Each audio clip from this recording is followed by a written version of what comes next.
தோழர்களுக்கு அன்பு வணக்கம். தொடர்ந்து மெசேஜ் போட்டே இருக்கீங்க. ஏன் ப்ரோ வந்து கண்டினியூஸாக வீடியோ போடுறதில்ல, ஏன் தோழர் அப்படிங்கிற மாதிரி கேட்குறீங்க. தொடர்ந்து வேலைப்பளு, குடும்ப சூழ்நிலை, ஃபேமிலி மேன் ஆகிட்டோம். அதனால் வந்து முன்ன மாதிரி வந்து கண்டினியூஸாலாம் வந்து வீடியோ போடுறதில்ல. சின்ஸ் நான் வந்து கொஞ்சம் கொஞ்சமாக அப்டேட் பண்ணிவிட்டு நெக்ஸ்ட் வர வீக்ஸில் வந்து கண்டினியூஸாக வந்து வீடியோ போடுறதுக்கு வந்து ட்ரை பண்ணுறேன். இப்போ பார்த்துட்டிங்கன்னா கருப்பு படம் பார்த்துட்டு வந்தேன். படம் வந்து நம்ம நாட்டில் இருக்க காவல்துறை மற்றும் நீதித்துறையுடைய அந்த கொடுங்கோன்மை, எளிய மனிதர்கள் மீது அவங்க நடத்தக்கூடிய அந்த தாக்குதல், இல்லைன்னா அவங்க எப்படி ட்ரீட் பண்ணுறாங்க, ஒரு எளிய மனிதரை எப்படி ட்ரீட் பண்ணுறாங்க, அரசின் ஆகப்பெரும் பதவியில் இருக்கவங்களுக்கான அந்த ட்ரீட்மெண்ட் எப்படி இருக்குது அப்படிங்கிறத பற்றின ஒரு ஒரு சின்ன ஒரு கிளிம்ஸ் மாதிரி இருந்தது. ஏய் இங்கே வாடா. என்ன விஷயம் சொல்கிறேன்? என்னது டாவா? அதில் ஒரு போர்ஷன் எடுத்துக்கிட்டிங்கன்னா, அந்த பொண்ணு வந்து ஸ்டேஷனுக்கு போகும், போலீஸ் ஸ்டேஷனுக்கு. அங்கே ஸ்லீவ்லெஸ் போட்டிருக்கும். அதுக்கும் அந்த பொண்ணை வந்து கேள்வி கேட்பாங்க. அது ஒரு பெண் காவல் அதிகாரியாக இருப்பாங்க. அதே மாதிரி கோர்ட்டுக்கு பார்த்தீங்கன்னா, கோர்ட்டில் வந்து ஜட்ஜு கேட்பாரு. ஸோ இது பார்த்துட்டிங்கன்னா, அந்த பெண்ணின் உடை சார்ந்து அப்படின்னு இல்லை, இந்த கட்டமைப்பே வந்து ஒரு உளவியல் சிக்கலுக்குள்ள நீ இப்படித்தான் இருக்கணும் அப்படிங்கிற மாதிரி நம்மளை போட்டு அழுத்துது அப்படிங்கிறது தான் வந்து யதார்த்தம். படம் எல்லாமே நல்லா தான் இருந்தது. மியூசிக் சாய் அபியங்கர் நல்லா போட்டிருக்காப்புல. அதில் இந்த பாடல்கள்லாம் வந்து பயங்கரமாக இருந்தது. நான் வேற வந்து எத்னிக் வியர்ஸில் வேஷ்டி கட்டிட்டு போயிட்டேன். ஸோ எனக்கு என்னன்னா வந்து வேட்டியை மடித்து கட்டிட்டு வாயில் அருவாலை வச்சுட்டு டான்ஸ் ஆடிடலாம் அப்படின்னு தான் தோணுச்சு. அப்புறம் வந்து அதெல்லாம் இல்லை, அது டீசன்சி கிடையாது, பொது இடங்களில் வந்து அந்த மாதிரி நடந்துக்க கூடாது அப்படிங்கிறதுனால அமைதியாக இருந்துட்டேன். ஆனாலும் வந்து பின்னாடி இருந்த அந்த பின்னாடி வரிசையில் இருந்த அந்த நண்பர்கள் ஒரு 7-8 பேர் வந்து விசில் அடிச்சா கூட பரவாயில்ல, இந்த குட்டி விசில் இருக்கும் பார்த்தீங்களா, மஞ்சள் கலரில், அதை வச்சு காதுக்குள்ளே போய் அடிச்சுக்கிட்டு இருந்தாங்க. அது கொஞ்சம் இரிட்டேட்டிங்காக இருந்தது. இருந்தாலும் இந்த இடைவேளை நேரத்தில் வந்து அந்த நண்பர்களோட உரையாடும் போது அவங்க என்ன சொல்கிறாங்கன்னா, அருவாளோட எல்லாம் வந்து டான்ஸ் ஆடி இருக்கலாமே, அது வந்து இப்போ வந்து அக்செப்டபிள் தானே அப்படிங்கிற மாதிரி எல்லாம் சொன்னாங்க. ஸோ அதுக்கப்புறம் தான் எனக்கும் புரிஞ்சுது, ஆட்சி மாறிடுச்சு இல்லைங்களா. இப்போ வந்து நம்ம அருவாளை வச்சு கேக் வெட்டலாம், ரோட்டில் ஆடு வெட்டலாம், இல்லை போகிற வரவனை இழுத்து போட்டு வெட்டலாம். அதெல்லாம் வந்து இப்போ வந்து வைப் ப்ரோ அப்படிங்கிற மாதிரி ட்ரெண்ட் ஆயிடுச்சு. நீதித்துறையை பற்றி பேசும்போது இப்போ ரீசெண்டாக சிஜிஐ சூரியகாந்த் அவர் வந்து சீஃப் ஜஸ்டிஸ் ஒரு விஷயம் சொல்லியிருந்தார். இந்த நாட்டினுடைய வேலை இல்லாத இளைஞர்கள் எல்லாம் வந்து கரப்பாம்பூச்சி மாதிரி அப்படின்னு சொல்லிட்டு. வேலை இல்லாத இளைஞர்கள் மட்டும் கரப்பாம்பூச்சி இல்லைங்க சார், வேலையில் இருந்து கொண்டே உழைப்பு சுரண்டலுக்கு உள்ளாகக்கூடிய எளிய விளிம்பு நிலை மக்கள் எல்லாருமே வந்து கரப்பாம்பூச்சி தான். ஏன்னா எங்களை வந்து நசுக்கிறது தான் இந்த அதிகார வர்க்கத்தினுடைய வேலையே.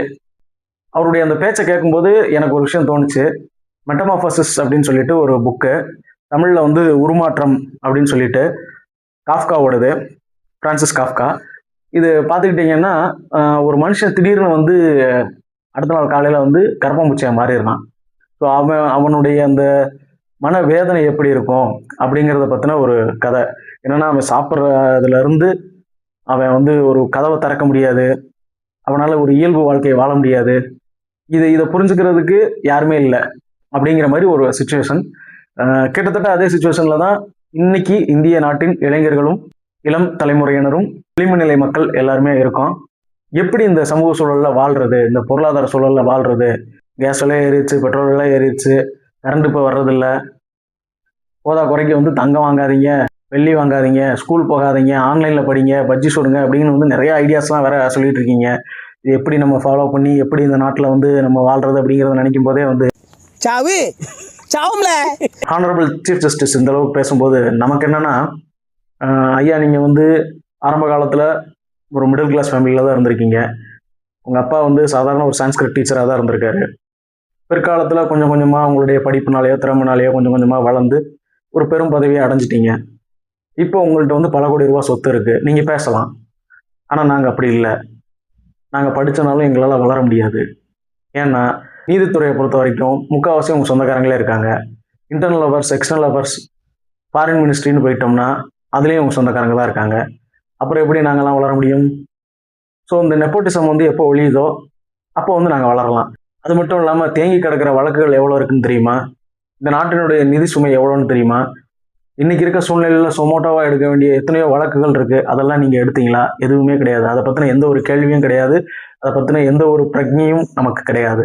ஆனால் இளைஞர்களை குறை சொல்கிறதுக்கு மட்டும் நம்ம வந்து ஃபஸ்ட்டாக வந்து நின்றுறோம். அப்படிங்கும்போது தவறு யார் மேலே அப்படிங்கிறது வந்து கொஞ்சம் யோசித்து பார்த்தோன்னா நல்லாயிருக்கும். அது மட்டும் இல்லாம இந்தியாவினுடைய பெரும் பங்கான இந்த 60% சொத்துக்கள் வந்து வெறும் 1% மக்கள்கிட்ட இருக்கு. என்னைக்காவது அந்த 1% கேட்டீங்களா? கேட்டிருக்க மாட்டீங்க. கேட்டேன்னா நீங்க அந்த இடத்துல இருக்க முடியாது. ஆனா நாங்க கேட்போம். எல்லாத்தையும் பொறுத்து போறதுக்கு நான் காந்தியும் இல்ல, கர்த்தரும் இல்ல, அந்த புனிதமான புத்தரும் இல்ல. மனுஷன், சாதாரண மனுஷன் அடிச்சா வலிக்கிறே நான் கேட்பேன். நாங்க கேள்வி கேட்போம் சார். அது வந்து நேரடியா வந்து டிபேட்ல உட்காந்து கேட்கலாம், இல்ல ஜெயிச்சு வந்து சட்டமன்றத்துல கேட்கலாம். ஜெயிச்சு சட்டமன்றத்திலேயோ பாராளுமன்றத்திலேயோ போய் வந்து யாரும் கேட்டு அதுக்கு பதில் சொல்ல போறது கிடையாதுன்னு வச்சுக்கோங்க. ஆனா எங்களுடைய குறைந்தபட்ச எதிர்ப்பையோ அல்லது எங்களுடைய குறைந்தபட்ச ஆதங்கத்தையோ நாங்க இந்த முகநூல்லையோ யூடியூப்லயோ இன்ஸ்டாகிராம்லயோ பதிவிடுறதுல உங்களுக்கு என்ன பிரச்சனை? நீங்க கண்டுக்காம போய்கிட்டே இருங்க. ஆனால் எங்களுடைய குரல்கள் ஓங்கி ஒலித்துக் கொண்டே இருக்கும். தோழர்கள் அனைவருக்கும் நன்றி. இன்னொரு காணொளியில் மீண்டும் சந்திப்போம். நான் உங்கள் மாற்றம் மகேஷ். வணக்கம்.